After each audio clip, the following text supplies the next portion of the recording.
குடிக்க குடிக்க வேணான்னு சொல்ல மனசே வராது இந்த ஸ்வீட் பொட்டேட்டோ ஹீர். வீட்டில் இருக்க குட்டீஸ்ல இருந்து பெரியவங்க வரைக்கும் எல்லாருக்குமே பிடிக்கும். வாங்க எப்படி செய்யறதுன்னு பார்த்தலாம். ஃபர்ஸ்ட் இந்த ஹீர் செய்யறதுக்கு ஒரு கைப்பிடி அளவுக்கு ஜவர்ஸ்லேயே தண்ணியில ஊற வச்சுக்கோங்க. அடுத்து 100 கிராம் சர்க்கரை வெள்ளிக்கிழங்க தோள்கள் நீக்கி இந்த மாதிரி துருவி எடுத்துக்கோங்க.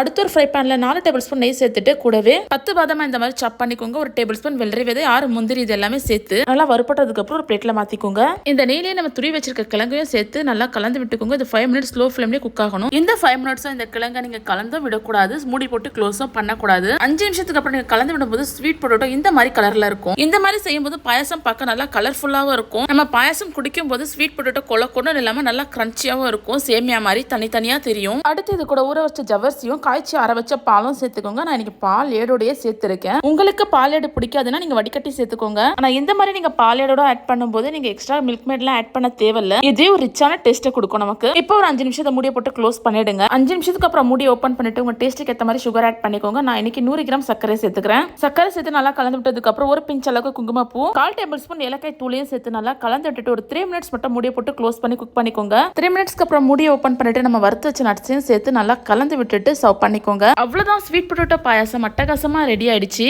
இது குடிக்க ரொம்பவே கிரீமியா ஒரு ரிச்சான டேஸ்ட்ல இருக்கும். கண்டிப்பா ட்ரை பண்ணி பாருங்க. எப்படி இருந்தது எனக்கு மறக்காம கமெண்ட்ல சொல்லுங்க. நம்ம சேனலை சப்ஸ்கிரைப் பண்ணிக்கோங்க.